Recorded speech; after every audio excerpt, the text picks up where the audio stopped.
a Your Black World TV exclusive. Welcome to On the Real. I'm your host, Tiara Williams. Here on The Real, we talk about real issues affecting the African American community and try to find real solutions through conversation. So let's get this conversation started. Meet my real talkers. Montel Harvey, Memphis, Tennessee. Hey guys, my name is Shannon Mack from Bronx, New York. Quentin Miles, Washington, D.C. And of course, here on The Real, we talk about the good, the bad, and the ratchet. The ratchet. So let's start with our real ratchet rundown. You ready? Ready. All right. So we've seen the picture of the young lady on Twitter who posted a picture of herself in the abortion clinic right before she was set to get an abortion. And the tag was, "I'm about to get this abortion dough." You don't forget the dough, right? You can't forget the dough. Yeah. D-O-E. How do you guys feel about that? I mean, it's super ratchet. Ratchet is an understatement. Yeah. I think we need to come up with another word besides that's past ratchet. Right. What would be? It would be that. It would Taking be a picture, tooted and booted. Right tooted. before you I mean, to her hand was up, and she was like, you know, really just into it. First of all, she put it on Twitter, and then she's sharing it with the world. Like, it's such an intimate moment, and she should be conflicted at that point. Like, she should be feeling some type of way. But instead of directly passing judgment on a certain person, I feel as though you have to assess the environment that created this individual. Mm-hmm. You know what I'm saying? Because it clearly is a lack of teaching, and it's not a first generation lack of teaching either. You know what I mean? So somebody taught her this, and then the person that taught her or didn't teach her or them. You know what I'm saying? And so it's like it's a cycle of ignorance that's being passed down from person to person, generation to generation, to where it is now, for lack of better terms, it's now on autopilot. You know what I'm saying? Like, there's no longer a need for any person to oppress us, but now we're oppressing ourselves. You know what I'm saying? So let's talk about. Did you guys have any other thoughts about the? Where's her mama? Like, where's your mother? Like, Right. really, where's your dad? Like, where's your aunt? Your grandmom? Like, Somebody to tell you that you need. This to is unacceptable. Mm-hmm. And why doesn't she have anybody to go to? Even if it's just a friend's mom or anybody. Right. You know, she should have somebody to go to. Like, look, I'm going through this. Right. I need help. So let's move on to our second ratchet thing that we've noticed. We've seen a mother teaching her 2-year-old child how to smoke weed.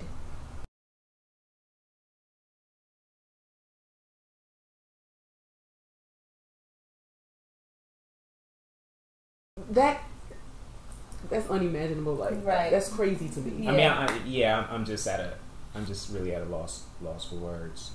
As a parent, you just what don't. do you say to that? Yeah, for you that just situation. Because even though you are at a loss for guidance, still at some point as a grown person, you do know right from wrong, and you know you have to accept some responsibility for your actions and your decisions. You know what I'm saying? Right. So obviously, there's an issue with the leaders and who our daughters are looking up to. So how do you feel about mothers and who the kids are looking up these days? Are there enough good role models in our communities for the girls, for the kids? Our society has always been capitalistic, but everything now is centered around the dollar.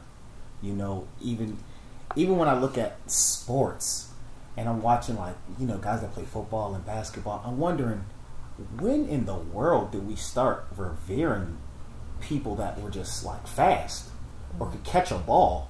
You know, when did this start to matter? And really, the only, well, not, I can't say the only, but the vast majority of the role models are coming from the entertainment community.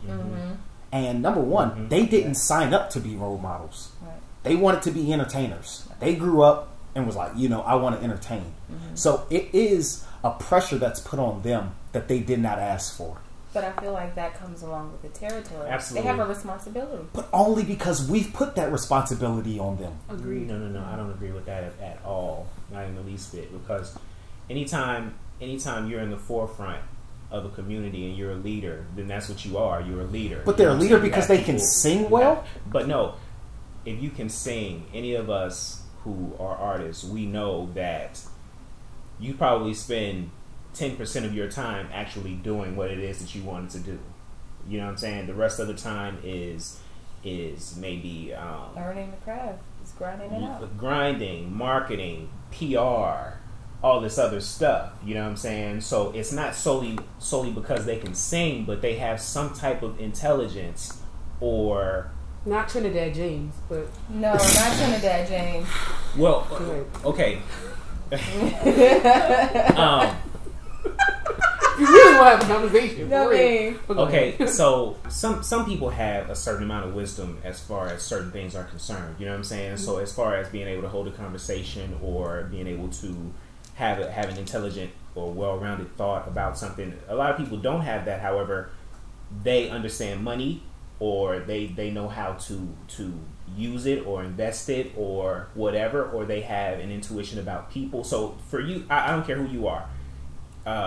For you to get to a certain level of success, you have to have some type of intelligence. Or a hookup. I just feel that. Or a hookup. Or a nepotism. You know, of course, you know, people getting opportunities these days for ignorance. Like they're being praised for ignorance. So you don't necessarily have to have a gift or a talent. You just have to have the right people in your corner. It seems like. I don't agree with that either, because I feel as though even if let's take someone who was made out to be a coon. Okay, let's look at Flavor Flav or somebody. These are, I feel as though they at least had an understanding that I am a product, or I am a certain type of commodity and I'm selling something. Right. So at least, if nothing else, they have an understanding of what it is that they're selling. Right. So they get on camera and they be that coon, or they be that whatever it is that they're selling. Right. You know what I'm saying? And then of course they let everybody else handle whatever it is that they handle. But they still have to have some type of knowledge about something. That's assuming that they are intelligent enough and aware enough to know that they're being used as a coon. Right. Because some people don't know. Because there's some that are just put out as a product. Right. And they just go along with it because all they see is the carrot at the end of that stick. Right.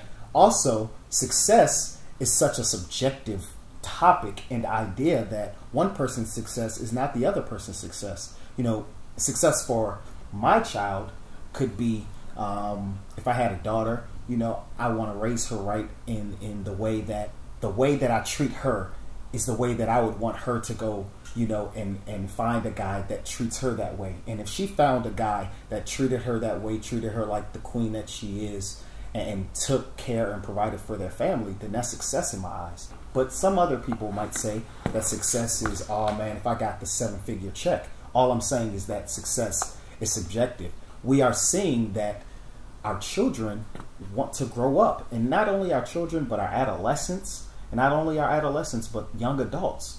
They idolize these people, and they want to be these people. Right. And no matter what they do in their private life, in their public life, they want to be that. And all I'm saying is that it has taken the attention away from the freedom fighters and, you know, the intelligentsia of the days of old, and it's put that model that I want to be like Rihanna, or I want to be like Beyonce, or whatever the case is.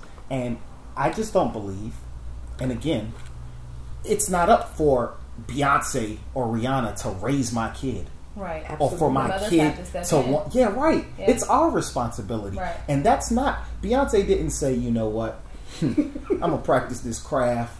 I'm going to get to be able to sing. I'm going to get these hips right. I'm going to get on some clothes. I'm going to practice these dance moves. And I'm going to tutor your child on how to be a woman. Right. She said, yo, I'm about to get this bread. And I'm about to do what I want to do. Right. I'm about to live my life. Right. I don't agree with anything that you are saying in that regard. Well, that's fine. And this is why. Anytime you are placed before an entire nation, you are meant as a leader, and you are placed there for that. So of course everybody is going to look at you, and it comes with the responsibility. It comes with a responsibility. If you're going to be a responsible individual, then you have to take that into account and into consideration. I'm not going to say the same thing to you in a corner in private that I'm going to say in front of an auditorium. I'm going to be a little bit more wise in what it is that I'm saying in front of people. You have something to say, Ben? Go ahead. all I have to say is we have to make sure our children have a variance in things that they're into. It's okay to be into Beyonce and Rihanna and all of this other stuff, Trinidad James, whatever you want to be into it. But it has to be balanced with other things, with things of substance. Because, yeah, Beyonce can lead you, but what is she leading you into? A singing career. You know what I'm saying? Like, for real, she can't really lead you into nothing political because she's not a politician. She can just inspire you. She can after inspire I watched the Super Bowl thing, I was inspired by her what she can do. So work harder. Absolutely. Maybe you're going to be at the Super Bowl next year. Absolutely. You know what I'm saying? Doing your thing. Oh, don't hurt him with the shoulder. But I just think that our children have to be nurtured to appreciate a variety of different things, you know, and just in the exposure, just exposing our kids. And it's not Beyonce, Rihanna, Alicia Keys. It's not their responsibility to raise our kids. They don't. It is not their responsibility. It's not. I don't think anybody's saying how that. come at the end of the day, we're all civilized people. We can function in society, and we can, we can get degrees in school and do good and not be affected by that. Why? Because of the way we were raised. Right. I don't think that any one of us are unaffected, though. I think that all of us are affected by popular culture, whether we agree with that. That's why it's called popular culture. But not in a way, not in a sense where, oh my God, I'm pregnant and I'm going to go take a picture and post it on Instagram because I don't, like... Okay. So, I think we can go on with this for the night. I have to wrap it up. But I thank you guys so much for joining me. And thank you for joining me here on The Real. We'll see you next time. Hi, I'm Tiara. If you like the programming that you've seen today, go support us on GoFundMe.com. We're at www.gofundme.com/A Real Righteous Startup. That's A Real Righteous Startup. REEL Righteous Startup. And we'll see you there. Thank you so much in advance. Bye.